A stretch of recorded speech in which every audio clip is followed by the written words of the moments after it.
Assalamualaikum warahmatullahi wabarakatuh. Perkenalkan, nama saya Muhammad Zibran Fitadiatama dari kelas FI 102 akan membawakan presentasi yang bertemakan pengantar sistem informasi bisnis. Baik, apa itu bisnis?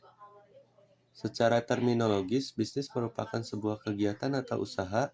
Bisnis dapat pula diartikan sebagai aktivitas terpadu yang meliputi pertukaran barang, jasa, atau uang yang dilakukan oleh dua pihak atau lebih dengan maksud memperoleh manfaat atau keuntungan.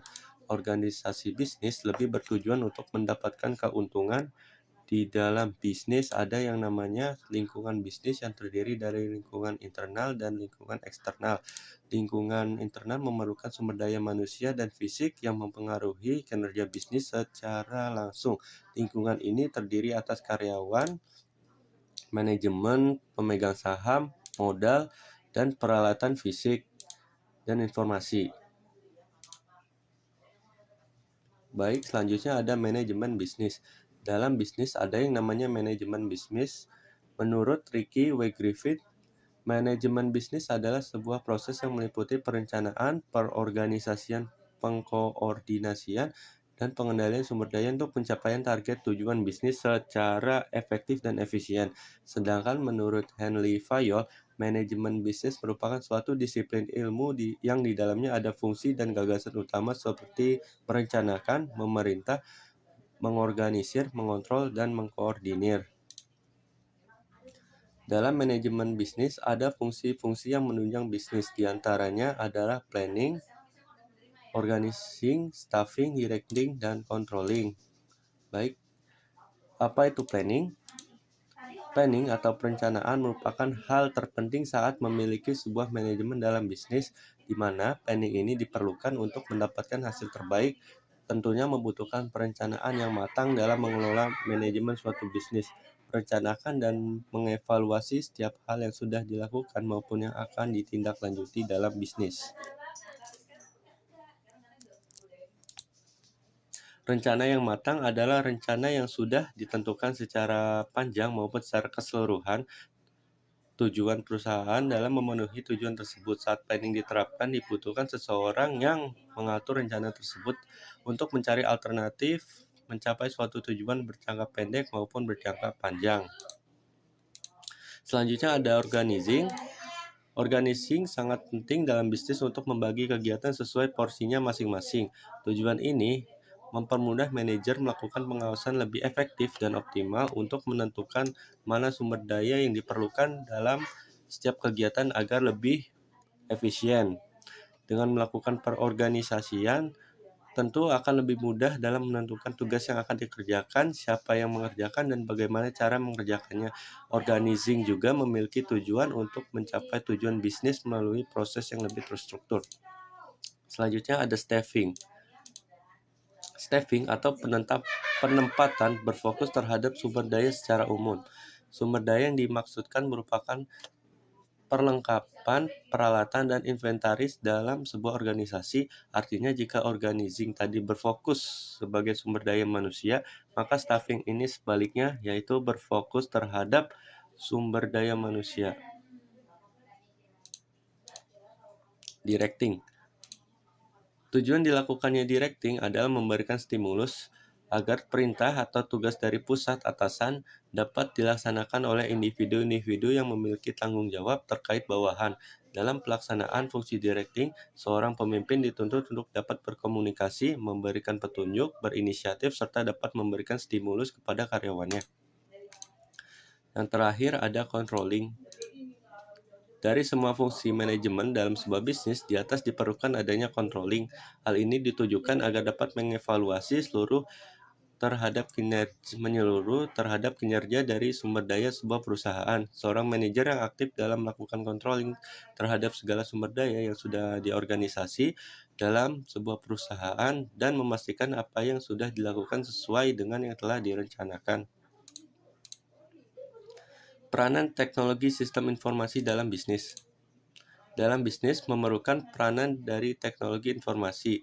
Menurut Carr, setiap perusahaan dapat membeli teknologi informasi di pasar sehingga semua manfaat teknologi informasi dalam satu komputer dapat dikopi oleh perusahaan lainnya, dan teknologi informasi merupakan komoditi standar yang setiap perusahaan dapat menggunakannya dengan bebas, contohnya internet, sehingga bukan menjadi keunggulan dalam kinerja berorganisasi.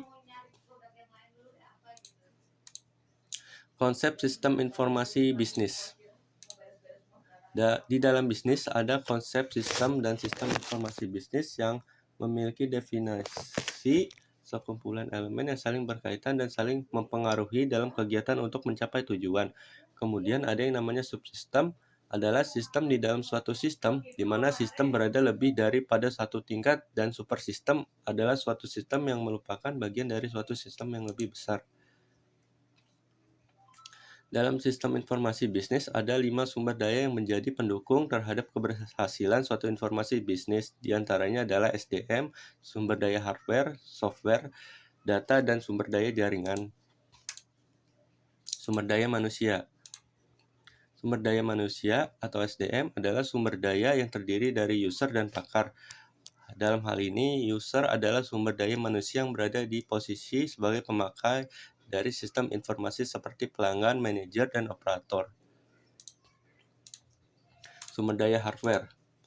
Sumber daya hardware adalah sumber daya yang terdiri dari perangkat keras atau peralatan yang memiliki fisik yang digunakan dalam pemrosesan sistem informasi bisnis yang dijalankan. Kemudian ada software. Sumber daya software adalah sumber daya yang terdiri dari software sistem, aplikasi, dan prosedur. Software sistem bisa diibaratkan seperti operasi sistem yang ada dalam komputer, sementara software aplikasi adalah suatu program yang memproses langsung setiap tugas dari pemakai komputer seperti aplikasi penjualan. Kemudian ada sumber daya data. Sumber daya data adalah sumber daya yang membahas mengenai data yang ada dalam suatu proses bisnis seperti deskripsi produk, catatan pelanggan, hingga file kepegawaian. Lalu ada sumber daya jaringan. Sumber daya jaringan adalah sumber daya yang lebih mengarah pada komunikasi seperti media komunikasi, pemroses komunikasi, serta software untuk akses dan pengendali jaringan dalam suatu sistem informasi. Kemudian ada yang namanya jenis-jenis sistem informasi bisnis yang juga terdiri dari beberapa jenis, mulai dari sistem penjualan dan pemasaran, sistem manufaktur dan produksi, sistem sumber daya manusia, serta sistem keuangan dan akuntansi. Baik, sistem penjualan dan pemasaran. Sistem penjualan dan pemasaran bertanggung jawab dalam penjualan produk atau jasa suatu perusahaan atau organisasi. Banyak hal yang diperhatikan dalam sistem pemasaran ini seperti pengenalan produk, kebutuhan pelanggan, hingga iklan. Kemudian ada sistem sumber daya manusia.